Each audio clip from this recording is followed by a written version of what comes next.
नमस्कार दोस्तों, चलिए जानते हैं आज की देश और दुनिया की सिलेक्टेड काम किया और महत्वपूर्ण 50 बड़ी खबरों को सिर्फ 10 मिनट में। लेकिन उससे पहले अगर आप चैनल पर पहली बार आए हैं, चैनल को सब्सक्राइब करके वीडियो को लाइक जरूर कर लीजिएगा। तो चलिए शुरू करते हैं।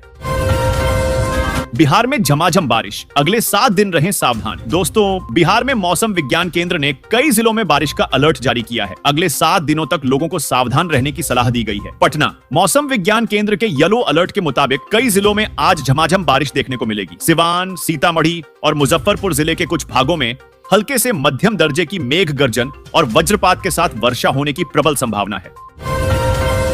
भूमि पूजन के बाद से राम मंदिर को 4 साल में दान में मिले 5500 करोड़, रिपोर्ट्स का दावा। दोस्तों, अयोध्या में 5 अगस्त 2020 को हुए राम मंदिर के भूमि पूजन के बाद से मंदिर को 4 साल में कथित तौर पर दान में 5500 करोड़ से अधिक मिले हैं। रिपोर्ट्स के अनुसार पिछले 10 माह में विदेश से तकरीबन 11 करोड़ का दान मिला है। दरअसल 22 जनवरी को भगवान राम मंदिर में विराजमान हुए थे। छात्र ने बिहार में परीक्षा में अपना नाम कोहली और क्लास आरसीबी लिखा, आंसर शीट हुई वायरल। दोस्तों, बिहार में एक छात्र ने कथित तौर पर परीक्षा में आंसर शीट में अपने नाम की जगह विराट कोहली, क्लास आरसीबी और विषय में क्रिकेट लिखा है, जिसकी तस्वीर वायरल हो गई है। यह आंसर शीट कथित तौर पर बिहार विद्यालय परीक्षा समिति की मासिक परीक्षा की है। आंसर शीट में माता पिता वाले कॉलम में कोहली के माता पिता का नाम लिखा हुआ है।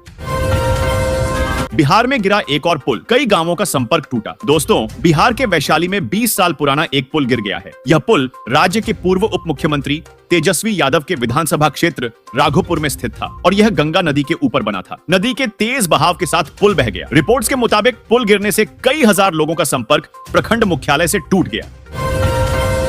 अगर भारत ने शेख हसीना की मदद न की होती तो कोई हमसे दोस्ती नहीं रखना चाहता, बोले शशि थरूर। दोस्तों, कांग्रेस सांसद शशि थरूर ने कहा है, अगर भारत ने बांग्लादेश की पूर्व प्रधानमंत्री शेख हसीना की मदद न की होती तो कोई देश हमसे दोस्ती नहीं रखना चाहता। उन्होंने कहा, अगर हमने उन्हें शरण नहीं दी होती तो यह भारत के लिए शर्म की बात होती। सरकार ने उन्हें यहाँ लाकर उनकी सुरक्षा सुनिश्चित कर सही काम किया है। पीएम मोदी के चश्मे और दाढ़ी से खेलती दिखी वायनाड भूस्खलन की पीड़ित बच्ची। दोस्तों, प्रधानमंत्री नरेंद्र मोदी ने शनिवार को भूस्खलन से प्रभावित वायनाड केरल का दौरा किया और इस दौरान उन्होंने इससे पीड़ित लोगों से मुलाकात भी की। भूस्खलन पीड़ितों से मुलाकात के समय का पीएम मोदी का एक वीडियो सोशल मीडिया पर वायरल हो गया है, जिसमें एक बच्ची पीएम के चश्मे और उनकी दाढ़ी से खेलती नजर आ रही है। 10वीं और 12वीं पास लोगों के लिए आईटीबीपी ने कांस्टेबल के 202 पदों पर निकाली भर्ती। दोस्तों, भारत तिब्बत सीमा पुलिस ने बढ़ई प्लम्बर, राजमिस्त्री और इलेक्ट्रीशियन के लिए कांस्टेबल के 202 पदों पर भर्ती निकाली है। ऑनलाइन आवेदन प्रक्रिया 12 अगस्त से शुरू हो गई। 18 से 23 वर्ष के 10वीं पास अभ्यर्थी इसके लिए आवेदन कर सकते हैं। चयनित अभ्यर्थियों की सैलरी वेतनमान के लेवल 3 के आधार पर 21,700 से लेकर 69,100 के बीच होगी। एसबीआई ने निकाली 1100 से अधिक पदों पर भर्ती। 14 अगस्त है आवेदन की अंतिम तिथि। दोस्तों, स्टेट बैंक ऑफ इंडिया ने development manager, relationship manager, VR wealth समेत 1100 से अधिक पदों पर भर्ती निकाली है, जिसके लिए आवेदन की अंतिम तिथि 14 अगस्त तय की है। इच्छुक अभ्यर्थी इसके आधिकारिक वेबसाइट पर जाकर आवेदन कर सकते हैं। सामान्य ईडब्ल्यूएस और ओबीसी के लिए आवेदन शुल्क 750 है, जबकि एसएससी और एसटी को इससे छूट है।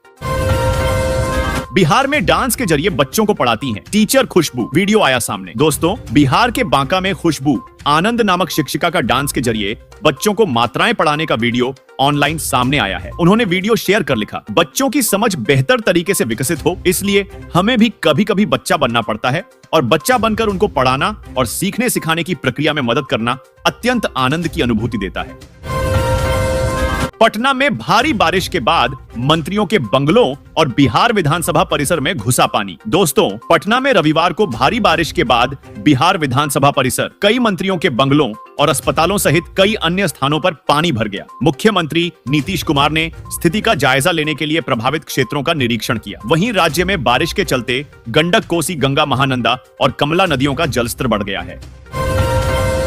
दिल्ली हाई कोर्ट से याचिका खारिज होने के बाद केजरीवाल ने सीबीआई की गिरफ्तारी को एससी में दी चुनौती। दोस्तों, दिल्ली के मुख्यमंत्री अरविंद केजरीवाल ने शराब नीति मामले में सीबीआई के केस में अपनी गिरफ्तारी को चुनौती देने के लिए सुप्रीम कोर्ट का रुख किया है। इसके अलावा उन्होंने मामले में नियमित जमानत के लिए भी याचिका दायर की है। गौरतलब है कि मामले में दिल्ली सीएम की याचिका को हाई कोर्ट ने खारिज कर दिया था।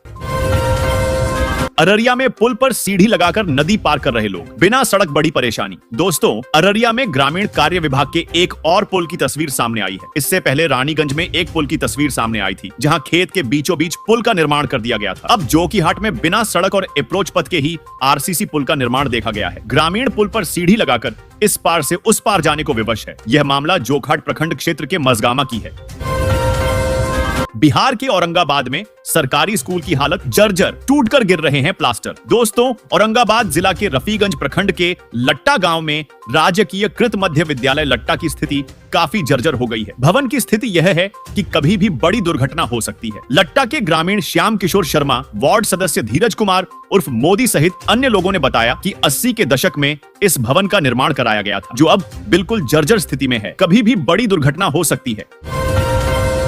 कांवरियों से भरा पिकअप पलटा, 8 लोग हुई जख्मी। औरंगाबाद से सुल्तानगंज जा रहे थे सभी। दोस्तों, जमुई सिकंदरा मुख्य मार्ग के अघेरा के समीप रविवार की सुबह औरंगाबाद से सुल्तानगंज जल भरने जा रहे कांवरिया से भरा एक पिकअप वाहन पलट गया। इस पर सवार 8 कांवरिया घायल हो गए। सभी घायल कांवरिया को इलाज के लिए सदर अस्पताल लाया गया था, जहां 2 की हालत गंभीर होने पर प्रारंभिक इलाज के बाद उसे बेहतर इलाज के लिए पीएमसीएच पटना रेफर कर दिया गया।